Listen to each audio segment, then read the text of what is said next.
अब कबीर के महत्वपूर्ण पदों की व्याख्या। पहला पद उन्होंने लिखा है अंधविश्वास को खत्म करने के लिए। लिखते हैं, लोकामति के भोरा रे, जो काशी तन तजे कबीरा, तो राम ही कहानी हो रा रे। तब हम वैसे अब हम ऐसे, इहे जन्म का लारा रे। राम भगति परि जाको हित चित, ताको अचरिज कहा रे। गुरु प्रसाद सादगी संगति, जन जीते जाई जुलाहा रे। कहे कबीर सुनो संतो, भ्रमी परे जिनि कोई रे।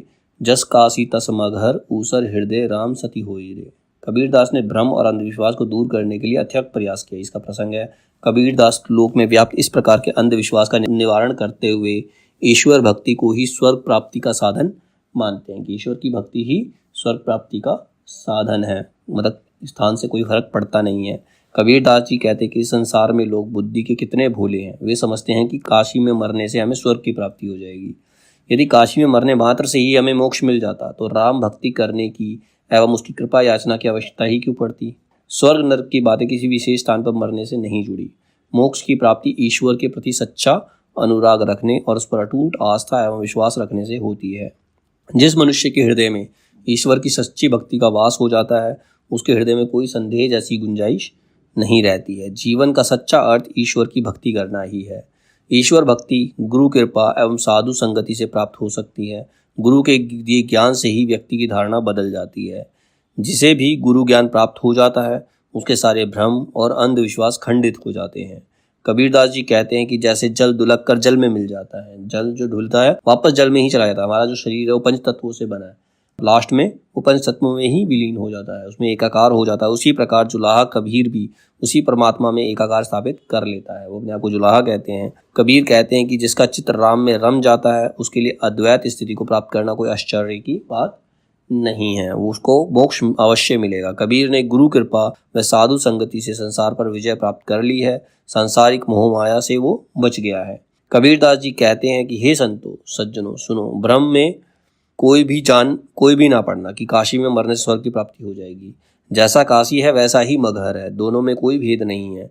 राम के प्रति सच्ची भक्ति से ही ईश्वर की प्राप्ति हो सकती है, यानी कि मुक्ति की प्राप्ति हो सकती है। इसीलिए वो अपने अंतिम समय में मगहर गए लोगों का अंधविश्वास दूर करने के लिए कि ऐसा कुछ नहीं है कि काशी में मरने से स्वर्ग प्राप्त होगा और मगहर में मरने से नर्क प्राप्त होगा। तो उन्होंने अपना जीवन, अंतिम जीवन जो था वो मगहर में जाके बिताया, जो एक स्थापित स्थान है। ठीक है, अब इसमें विशेष क्या क्या है। कबीर ने पद की द्वितीय पंक्ति में व्यंग करते हुए अंधविश्वास का खंडन किया है। आत्मा परमात्मा के एकीकरण के लिए उन्होंने जल का उदाहरण बताया। जैसे जल जल में मिलता है, वैसे आत्मा परमात्मा में विलीन हो जाती है। मोक्ष के लिए गुरु कृपा, साधु संगति और हरि भजन को आवश्यक बताया है। द्वितीय पंक्ति में वक्रोक्ति अलंकार है। अगला पद है, दुल्हिन अंगिया काहे न धोआई, बालपने की मैली अंगिया विषय दाग परी जाई।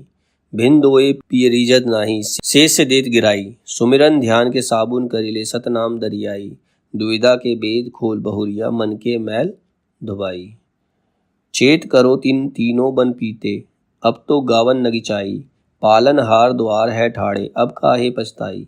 कहत कबीर सुनोरी बहुरिया, चित अंजन ले आई।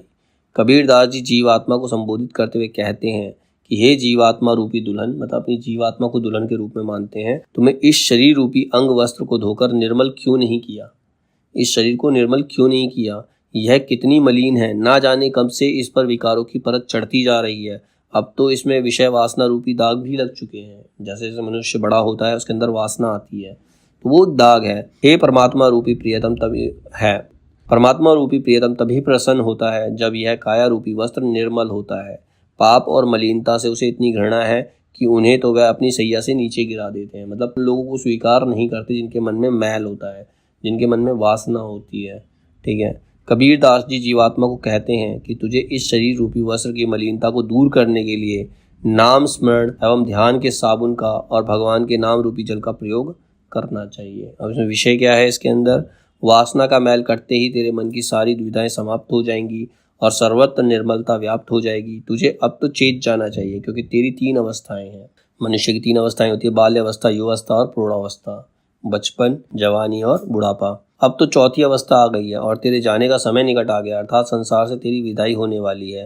तेरे पालनहार प्रियतम तेरे द्वार पर खड़े तुझे साथ ले जाने की प्रतीक्षा कर रहे हैं। अब तू पश्चाताप क्यों कर रही है, यह तो प्रिय से मिलन का समय है। कबीरदास जी कहते हैं जीवात्मा रूपी वधू तुम अपने चित्त रूपी नेत्र में निर्मल ज्ञान का अंजन लगाकर, अंजन मतलब काजल लगाकर देखो, तुम्हें सब कुछ साफ साफ दिखाई देने लगेगा। हृदय निर्मल हो तो ही ईश्वर का वास उसमें होता है। अतः चित्त की शुद्धि अति आवश्यक है, मतलब हमारे मन का साफ होना बहुत जरूरी है। मोरी चुनरी में परी गयो दाग पिया। चुनरी में 5 तत्व की बनी चुनरिया मतलब शरीर। 16 से बदलागे जिया, यह चुनरी मोरे मोरे में के ते आई। ससुरे में मनवा खो दिया, मली मली धोई दागन छूटे। ज्ञान को साबुन साए पिया, कहे कबीर दाग कब छूटी है, जब साहब अपनाए लिया। ये अगला पद है इसका। प्रस्तुत पद में जीवात्मा और परमात्मा के संबंधों की चर्चा है। जीवात्मा रूपी शरीर चुनरी के विषय में विषय विकारों पर दाग लग गया है और मलिन हो गई है। यह दाग तो तभी छूटेगा जब ज्ञान रूपी साबुन का प्रयोग होगा और जब ईश्वर जीवन को अपना लेगा। अब इसकी व्याख्या है। कबीरदास जी कहते हैं, मेरे शरीर रूपी इस चुनरी में विषय विकारों के दाग लग गए हैं। ये शरीर रूपी चुनरी 5 तत्वों पृथ्वी, अग्नि, जल, वायु और आकाश से निर्मित है। ये शरीर रूपी चुनरी मायके से आई है, किंतु ससुराल में आकर मैंने मन खो दिया है। मल मल कर धोने के बाद भी ये दाग नहीं छूटते। तात्पर्य यह है कि जिस मन को परमात्मा में लगे रहना चाहिए था वह विषय विकारों में पड़ गया है और परमात्मा से दूर हो गया है। ज्ञान के साबुन लगाने से, काफी मेहनत से धोने पर भी यह दाग नहीं छूटता। कबीरदास जी कहते हैं, अब परमात्मा जीव को अपना लेगा तो यह दाग छूट जाएगा। विशेष क्या है, इसमें शांत रस का प्रयोग है, रूपातिशोक्ति अलंकार है। ज्ञान का साबुन मतलब इसमें रूपक अलंकार है, ज्ञान रूपी साबुन। 5 तत्व पृथ्वी, अग्नि, जल, वायु और आकाश की दर्शन व गीता में भी चर्चा है। अब है अगला पद। नैना अंतरी आव तू, जो हो नैन झपेऊ, ना हो देखो और कुनो, ना तुझ देखन जा देहू। कबीर रेख सिंदूर की, काजल दिया न जाई। नैनू रमैया रमी रमू, दूजा कहाँ समाई। मन प्रतीति ना प्रेम, रस ना स्तन में ढंग। क्या जानो उस पिवसु में, कैसे रहसी संग, कैसे रहसी रंग। अब जो प्रसंग है प्रस्तुत साखियों में जीवात्मा का परमात्मा के प्रति प्रेम दिशा दर्शाया गया है। व्याख्या। जीवात्मा अपने प्रियतम परमात्मा को संबोधित करती हुई कहती है, हे प्रिय, तू मेरे नेत्रों में आकर बस जा। जैसे ही तू मेरे नेत्रों में समाएगा वैसे ही मैं अपनी पलकें बंद कर लूंगी, जिससे ना तो मैं किसी और को देखूं, ना ही तुझे किसी और को देखने दूं। जीवात्मा और परमात्मा का यह प्रेम अनन्य होगा और उसका मिलन सदा सर्वदा के लिए होगा। कबीरदास जी कहते हैं कि जिस प्रकार पतिव्रता नारी की मांग में भरे सिंदूर की रेखा पर काजल नहीं लगाया जा सकता, उसी प्रकार जिन नेत्रों में परमात्मा यानी कि राम बस गए हों, उसमें भला किसी और वस्तु अर्थात संसारिकता का समावेश कैसे हो सकता है। जब साधक ईश्वर उन्मुख हो जाता है तो उसकी दृष्टि में संसारिक धन, वैभव, मोह, माया सब तुच्छ हो जाते हैं। जिसके हृदय में राम समाये हों उसे कोई अन्य नहीं भाता। कबीरदास जी कहते हैं कि मेरा मन ना तो प्रेम रूपी रस से परिचित है, ना ही यह शरीर उसके योग्य है, और ना ही मैं उस प्रिय को जानता हूँ। मैं कैसे उसके साथ रहकर रंगरंगलियां मना पाऊंगा। यदि मैं प्रभु से मिलना चाहता हूँ तो मुझे स्वयं को ईश्वर के योग्य बनाना होगा। तो इसमें विशेष क्या है, प्रभु मिलन के लिए व्याकुलता है, वो व्याकुल है प्रभु से मिलने के लिए। प्रेम की अनन्यता का प्रतिपादन है। जीवात्मा और परमात्मा को प्रेम के दाम्पत्य प्रेम से अभिव्यक्त किया गया है। अगला पद है। अंसड़िया झाई पड़ी पथ निहारी निहारी, जी बढ़िया छाला पड़िया नाम पुकारी पुकारी। विरह कमंडल कर लिए वैरागी दो नैन, मांगे 10 मधुकरी छके रहे दिन रैन। सब रंग तंत्र रखाव तन, बिरह बजावे नित, और ना कोई सुनी सके के साई के चित। अब ये प्रस्तुत पंक्तियों में जीवात्मा की परमात्मा के लिए विरह अनुभूति का वर्णन है। मतलब उस जीवात्मा जो परमात्मा से अलग रहकर उसके अंदर जो अनुभूति हो रही, जो उसे फील हो रहा है, उसका वर्णन किया गया है। विरह दशा में आंखों में अब छाले पड़ गए हैं, रास्ता देखते देखते आंखों में छाले पड़ गए, और राम राम पुकारते पुकारते जीभ में भी छाले पड़ गए हैं, परंतु मुझे परमात्मा के दर्शन नहीं हुए। अब इसकी व्याख्या है। कबीरदास जी कहते हैं कि विरह दग्ध जीवात्मा ने परमात्मा की बाट जोते जोते अपना बुरा हाल कर लिया है। आंखों में झाइयां पड़ गई हैं उस प्रियतम का रास्ता देखते देखते, परंतु वह दर्शन नहीं देता। मेरी जीभ भी राम राम पुकारती रहती है, पुकारते पुकारते उसमें छाले पड़ गए हैं। हाथ में विरह रूपी कमंडल रोते रोते आंसुओं से भर गया है। ये वैरागी नयन प्रभु के दर्शन के प्यासे हैं। ईश्वर के दर्शन के लिए विरहिणी जीवात्मा उसके प्रेम में पड़ गई है। शरीर की नसें तांत बन गई है, शरीर सारंगी बन गया है, मतलब सारंगी के समान पतला हो गया है।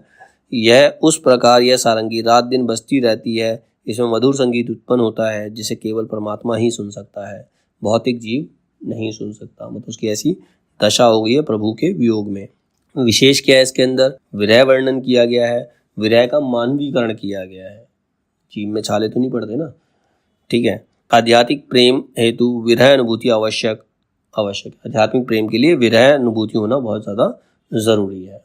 अगला पद है, दुल्हन तो ही पिए के घर जाना, काहे रोवे काहे गावे, काहे करत बहाना, काहे पहेरियो हरी हरी चुनरिया, पहेरियो प्रेम के बाना, कहे कबीर सुनो भई साधु, बिन पिया नहीं ठिकाना। यहाँ पर भी परमात्मा और जीवात्मा को समझा रहा है वो कबीरदास जी। इन पंक्तियों में बताया है कि मृत्यु जो है अनिवार्य तत्व है, मनुष्य को मरना आवश्यक है, जरूरी। जिसने जन्म लिया उसकी मृत्यु भी होगी। एक दिन इस पंच तत्व रूपी शरीर को त्यागना होगा, अतः हमें शोक नहीं मनाना चाहिए और ना ही किसी प्रकार का मोह रखना चाहिए। व्याख्या क्या है, कबीरदास जी कहते हैं कि हे जीवात्मा, अब तुम्हारे जाने का समय आ गया है, अब रोना गाना बंद कर दे, अब कोई बहाना नहीं चलेगा। भाव यह है कि जीवात्मा का परमात्मा से मिलना निश्चित है और वही शांति संभव है। भौतिक संसार में शांति कतई नहीं मिल सकती। परमात्मा से मिलने के लिए आंतरिक प्रेम महत्वपूर्ण है। भाई झूठे आवरण सज्जा आदि से परमात्मा प्रसन्न नहीं होता। हाथ में हरी हरी चूड़ियां, शरीर पर सुंदर वस्त्र आदि धारण करने से कुछ नहीं होगा। परमात्मा से सच्ची प्रीत लगाकर ही शांति मिल सकती है। इसीलिए कबीरदास जी सच्ची प्रीत और एक निष्ठ भाव से उस परमात्मा की भक्ति की बात कहते हैं। परमात्मा का घर हमारा अंतिम लक्ष्य है। अब इसमें विशेष क्या है, दुल्हन जो है जीवात्मा का प्रतीक है। मृत्यु जीवन का अंतिम और अनिवार्य सत्य है। हरी हरी चूड़ियाँ बाना ब्रह्मचार के प्रतीक हैं। प्रतीकात्मक शैली है, भाषा सतुगुणी है। अगला पद है, नाम अमल उतरे ना भाई, और अमल छिन छिन चढ़ी उतरे नाम, अमल दिन बड़े सवाई, देखत चढ़त सुनह हिय लागे, सूरत किए तन देत धुआं घुमाई, पियत प्याला भय मत वाला, पायो नाम मिटी दुचिताई, जो जन नाम अमल रस चाखा, तई गई गनिका सदन कसाई, कहे कबीर गूंगे गुड़ खाया, बिन रसना का करे बढ़ाई। अब ये प्रस्तुत पद है, इसमें नाम की महिमा का वर्णन है, राम नाम की महिमा का वर्णन है। नाम सिमरन ऐसा नशा है जो चढ़कर उतरता नहीं है। अगर हरि के नाम का नशा चढ़ जाए तो वो उतरता नहीं है। यह नशा दिन रात चढ़ा रहता है। इस नाम रूपी नशे को पीकर कितने लोग भवसागर को पार कर गए हैं। यह नशा गूंगे के गुड़ के समान है, जिसका वह स्वाद नहीं बता पाता। गूंगे गुड़ को स्वाद तो ला लेकिन बता नहीं पाएगा। तो वो नाम जो जप रहा है उसी को पता उसका महत्व। व्याख्या, कबीरदास जी कहते हैं, दुनिया के झूठे नशे तो जल्दी ही उतर जाते हैं, परंतु प्रभु नाम का नशा हमेशा चढ़ा रहता है। यह कभी उतरता नहीं है। इस नाम रूपी नशे के चढ़ जाने पर दुनिया के अन्य झूठे नशे उतर जाते हैं, छूट जाते हैं। प्रभु का नाम का नशा निरंतर बढ़ता रहता है। यह बड़ा विचित्र नशा है। नाम रूपी नशे का प्याला पीने वाला मतवाला हो जाता है। उसकी सारे कष्ट परेशानियां मिट जाती हैं। जिन लोगों ने भी इस नशे को पिया है उन्होंने इस भवसागर से मुक्ति पा ली है। गणिका और सदन कसाई जैसे लोग भी राम नाम का स्मरण करके संसार से तर गए। मतलब कसाई मतलब जो जानवरों को काटने का काम करते हैं, वो भी राम नाम जपने से संसार से तर जाते हैं। कबीरदास जी कहते हैं, इस राम नाम रूपी नशे का वर्णन करना बहुत कठिन है। इस नशे का वर्णन ठीक उसी तरह नहीं किया जा सकता जिस प्रकार गूंगा गुड़ को खाकर उसको स्वाद नहीं बता सकता, उसी प्रकार वर्णनातीत नशा है। तो जिसको ये नशा होता है उसके बारे में नहीं बता पाता। विशेष क्या है, राम नाम की महत्ता का वर्णन किया गया है। राम नाम रूपी नशे का वर्णन है। राम नाम रूपी नशे को वर्णनातीत बताया गया कि इसका वर्णन नहीं किया जा सकता। उदाहरण अलंकार इसके अंदर लिया है। अब है अगला पद, मेरी अखियां जान सुजान भई, देवर नदल ससुर संग तज करी, हरि पीव तहाँ गई, बालपने के करम हमारे काटे जनिदाई, पानी की बूंद थे जिन पेन साज्य न संगी अधिक राई, दास कबीर पल प्रेम न घटई दिन, दिन प्रीति नई। पंक्तियों में जीवात्मा की उस स्थिति का वर्णन है जब उसे परमात्मा का प्रेम मिल जाता है और यह प्रेम दिन प्रतिदिन बढ़ता जाता है, कम नहीं होता है। कबीरदास जी कहते हैं, मेरी आंखें अब ज्ञानवान हो गई हैं क्योंकि उन्हें प्रिय परमात्मा का दर्शन मिल गया है। अब संशय भ्रम मोह और अज्ञान को त्याग कर जीवात्मा परमात्मा से मिल गई है। जीवात्मा ने देवर ननद ससुर सबका साथ छोड़ दिया है। उस परमात्मा ने कर्म बंधनों को काट दिया है। अब मुझे बुरे कर्मों से मुक्ति मिल गई है। परमात्मा ने मुझ पर कृपा करके मेरी बाँह पकड़कर मुझे अपने समीप कर लिया है। जिस परमात्मा ने पानी की बूंद से इस शरीर का सृजन किया है, अब मैं उसी सृजनहार में रम जाना चाहता हूँ। कबीरदास जी कहते हैं कि जीवात्मा इतनी प्रसन्न है कि उसका प्रेम परमात्मा के लिए बढ़ता ही जा रहा है, क्षण भर के लिए भी कम नहीं होता। विशेष क्या है इसके अंदर, आत्मा और परमात्मा के प्रेम का वर्णन है। देवर ननद ससुर क्रमशः संशय भ्रम और मोह के प्रतीक हैं। प्रिय परमात्मा ही हमारे पूर्व जन्मों के कर्मों को नष्ट करते हैं। नेक्स्ट पद है, बहुत जिनन की जोवती बाट तुम्हारी राम, जिस तर से तुझ मिलन को मनि नाही बिसराम। बिरहनी उठे भी पड़े दर्शन करनी राम। मुआ पीछे देहुगे सो दर्शन की ही काम। मुआ पीछे जिन मिले कहे कबीरा राम। पातर घाटा लो सब पारस कोणे काम। बासुरी सुगना रेणी सुख ना सुख सुपने माही। कबीर बिछटुआ राम सु ना सुख धूप न छाह। प्रस्तुत पद में विरहणी जीवात्मा की मनोदशा का वर्णन किया है। जो अपने परमात्मा से दूर है उसकी मनोदशा कैसी है, वह किस प्रकार प्रिय परमात्मा के लिए तड़प रही है। व्याख्या है, कबीर दास जी कहते हैं, हे राम, इस जीवात्मा की दशा तुम्हारे विरह में इतनी दयनीय हो गई है कि अब शरीर भी क्षीण होने लगा है, शरीर कमजोर होने लगा है। तुम्हारे दर्शन के लिए वह उठने का प्रयास करती है परंतु गिर जाती है। यदि जीवात्मा मर गई तो फिर दर्शन देने से क्या लाभ। यदि जीवात्मा को आप सुख पहुंचाना चाहते हैं तो फिर दर्शन दीजिए। मरने के बाद दर्शन देना तो ऐसा होगा जैसे लोहा ही ना रहे और पारस मिल जाए। पारस के टच करने से लोहा सोना बन जाता ना, जब लोहा ही नहीं रहा तो सोना कैसे बनेगा, तो भला पारस किस काम का। कबीर दास जी कहते हैं कि जीवात्मा उस परमात्मा का ही अंश है। जब अंश अंशी से अलग होता है तो उसे पल भर के लिए भी शांति व आनंद नहीं मिल पाता। उसे ना दिन में सुख मिलता है, ना रात को चैन। उसे ना छाया अच्छी लगती है, ना ही धूप। परमात्मा से बिछड़े व्यक्ति को कभी भी कहीं भी सुख नहीं मिल पाता। विशेष क्या है, जीवात्मा की विरह दशा का वर्णन किया गया है। प्रेम तभी परिपक्व होता है जब विरह हो। अगला पद है, कबीरा प्याला प्रेम का अंतर लिया लगाए। रोम रोम में रमी रहा और अमल क्या खाए। राता माता नाम का पिया प्रेम अघाए। मत वाला दीदार का मांगे मुक्ति बलाए। प्रसंग क्या है, प्रस्तुत पंक्तियों में बताया गया कि ईश्वरीय प्रेम के आगे सब कुछ फीका लगता है। व्याख्या, कबीर दास जी कहते हैं कि ईश्वरीय प्रेम रस का प्याला जब साधक अपने हृदय से पीता है तो परमात्मा का प्रेम उसके रोम रोम में समा जाता है। साधक उस परमात्मा के प्रेम में मस्त हो जाता है, फिर उसे किसी अन्य नशे की आवश्यकता नहीं पड़ती। भाव यह है कि ईश्वरीय प्रेम के आगे सांसारिक प्रेम का कोई मूल्य नहीं रहता। प्रेम के नशे के आगे दुनिया के झूठे नशे का कोई महत्व नहीं है। कबीर जी कहते हैं, साधक उस परमात्मा के प्रेम में मस्त हो जाता है कि उसे किसी अन्य प्रकार के नशे की जरूरत नहीं पड़ती। ऐसे प्रभु प्रेम में मस्त रहने वाले मतवाले को तो ईश्वर के दर्शन की आकांक्षा रहती है, मुक्ति की नहीं। भाव यह है कि ईश्वरीय प्रेम में जो लोग प्रीति लगा लेते हैं उन्हें मुक्ति की इच्छा नहीं रहती। विशेष क्या है, इसके अंदर आध्यात्मिक प्रेम के महत्व को प्रतिपादित किया गया है। भगवान से प्रेम किया गया है। रूपक वक्रोक्ति पद मैत्री अलंकार है और भाषा जो है वो सदुकड़ी है। हर भाषा के इसके अंदर शब्द मिलते हैं। अगला पद है, सब दुनी सयानी में बोरा हम बिगड़ी बिगड़ी जनी ओरा। मैं नहीं बोरा राम कियो बोरा सतगुरु जार गर्व ब्रह्म मोरा। विद्या न पढ़ू वाद नहीं जानू हरि गुण कथत सुनत बैरानू। काम क्रोध दोहु भय विकारा आप ही आप जरे संसारा। मीठो कहा जही जो भावे दास कबीर राम नाम गुण गावे। उसका प्रसंग ये है, प्रस्तुत पद में राम नाम वह सदा आनंदित रहता है। गुणगान उसके राम नाम में जो व्यक्ति है वो हमेशा आनंदित रहता है। इसकी गुणगान की चर्चा की गई है जिसमें राम का नाम मिल जाता है। व्याख्या, कबीर दास जी कहते हैं कि सारी दुनिया सयानी है परंतु मैं पागल हूँ। मैं बिगड़ गया हूँ क्योंकि मैं राम गुणगान में मस्त रहता हूँ। मुझे राम नाम ने ही पागल किया है। सदगुरु के ज्ञान से मेरा भ्रम जलकर नष्ट हो गया है। मैंने कोई विद्या नहीं पढ़ी, मैंने कोई वाद या सिद्धांत नहीं जाना। मैं तो राम नाम के गुणों के बखान में ही अपना समय बिताता हूँ। मेरे इस कार्य को दुनिया पागल समझती है। हरि गुणगान करते करते मेरे काम क्रोध दोनों विकार नष्ट हो गए हैं, परंतु संसारिक लोग इन्हीं विकारों में स्वयं को नष्ट कर रहे हैं। सांसारिक लोगों में जिसे जो अच्छा लगता है वो वही करता है, परंतु दास कबीर को तो राम गुणगान ही प्रिय है, वह उसी में मस्त रहते हैं। विशेष गुरु के महत्व की चर्चा है इसके अंदर। सांसारिक विषयासक्त लोगों को भक्ति की प्रेरणा दिया कि वासना को छोड़कर भक्ति में लीन हो। ईश्वर भक्ति से विकार नष्ट हो जाता है, ये बताने का प्रयास किया गया है।